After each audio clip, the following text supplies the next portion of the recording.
Hello and welcome to another class in the series of Ibn Ezra on the Parasha. My name is Rabbi Dweck, and this week in Parashat Beshalah, we will address the question, what did the Israelites fear as they left Egypt? And we will address certain points Ibn Ezra makes in connection to this question.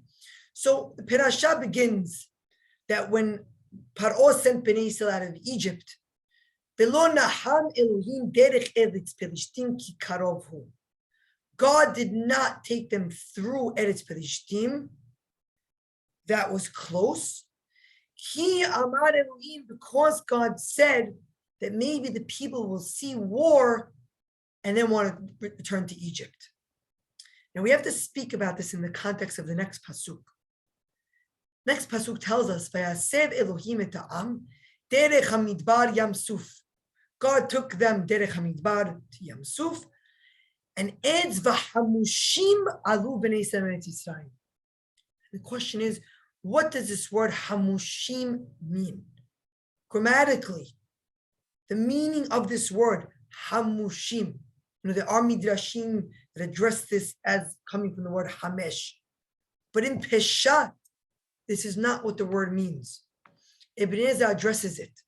Yesh omrim, some say meleim hon, sheyesh lahem kol sorkehem.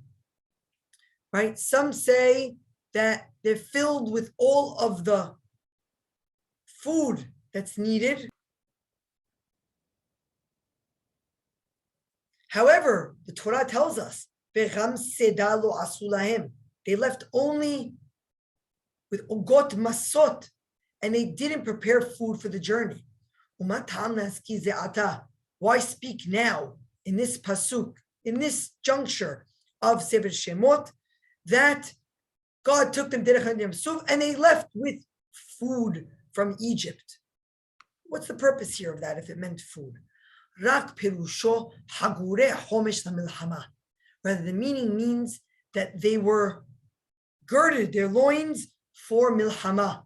Kemo halusim ta'avru. Like it says later on, halusim ta'avru, sheperusho hagure halusim. Right, literally meaning, right, they got up and they're ready to go to war. They're prepared, they get up and they're ready and they're prepared for milchama. Hagure halusim, meaning they're hagur milchama, they have their armor on their belt, ready to go and prepared for milchama. What's the proof of this? Says Ibn Ezra. Ve'atem ta'avru hamushim. It says in Sefer Yehoshua, Perek Aleph, Pasuk Yodalet, Neshechem tapechem mitnechem. Yehoshua is reminding the 2.5 tribes that you need to be over hamushim lifnei achechem, to go fighting in battle, ready to fight in battle before your brothers, before your brethren. And in another location in Tanakh, this is in Chumash, in Devarim, it says, Halusim ta'avru lifnei achechem, meaning the word hamush and halus are synonymous. Now, if we're talking about hamushim ta'avru in front of your brothers, or hamushim ta'avru in front of your brothers, kimat ta'am, what purpose is there? If we now interpret it as, you will go in front of your brothers ready with food. That is not the context. The context of these Pesukim is about milchama. It's about lerishta, to go conquer Eretz Kenaan.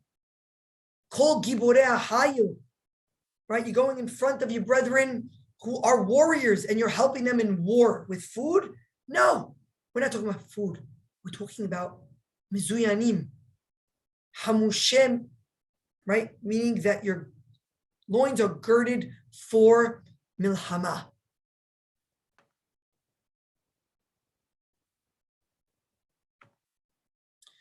So now continues Ibn Ezra. V'ta'am lehaskir hakatuv. Now, why in this pasuk do we say v'hamushim alu b'nei Israel? Why at this point after we said that Bnei Israel left? And it says they're scared of seeing milchama. That's why. Ki lemala katuv birota milchama. because it says previously that they were fearful to see war. And the Torah tells us, Ki biyad Rama, they left Misraim with an upper hand, strong.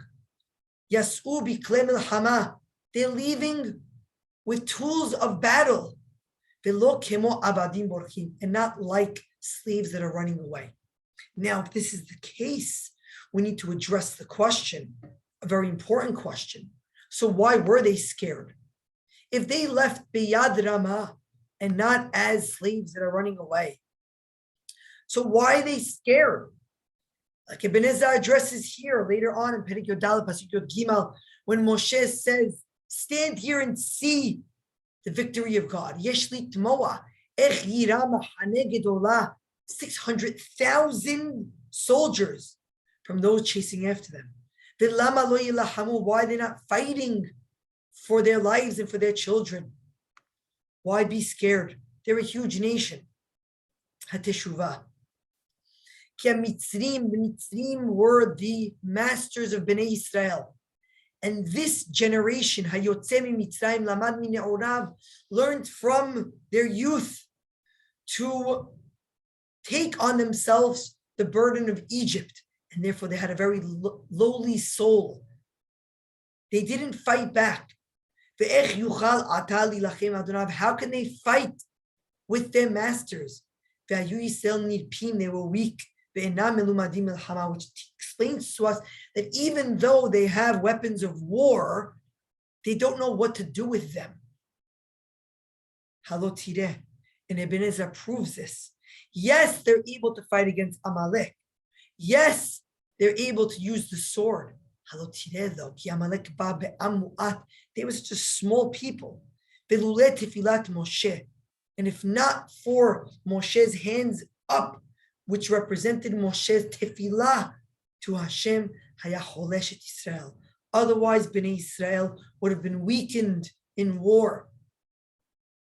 They only were able to be victorious because of Moshe praying. Yes, they won the battle, but it wasn't through natural means. It was through Moshe praying to HaKadosh Baruch Hu. I know it's not always how we understand that battle, but according to Ibn Ezra, this is how we understand it. Amalek, small people, against Am Yisrael, and the way the Torah describes it, when Moshe's hands go up, it's a tefillah of Moshe Rabbeinu. Otherwise, Am Yisrael would have been weakened. Bnei Yisrael had a slave mentality. And this slave mentality did not allow them to get out of this mindset. And therefore, what's their punishment in the desert? What's the natural punishment of such a group?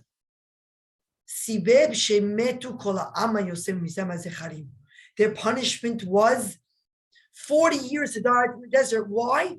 Because they could not fight. What happened? God had to bring a new generation after them. They didn't see exile. And they had a higher morale to be able to fight against the enemy. They did not see slavery. They didn't have this slave mentality. And therefore, they would be able to fight against the Canaanim, against Amalek eventually in Eretz Canaan. What are the mitzvot? The Shivat, Amim, and Amalek. Only because they were not slaves in Egypt. They were not scared to fight like this current generation was. And so it addresses the question here again. They are hamushim. They are ready and prepared for battle. However, being prepared for battle does not meaning they weren't prepared for battle. They had the kelim, they had the tools of war, but they didn't have the mentality of war. And therefore, what happens is that this scared nation was fearful, even after Kiryat, even after their masters drowning Yam Suf, that fear sticks with them, and they're unable to ever get past that point. Baruch Adonai Le'olam, Amen ve'amen.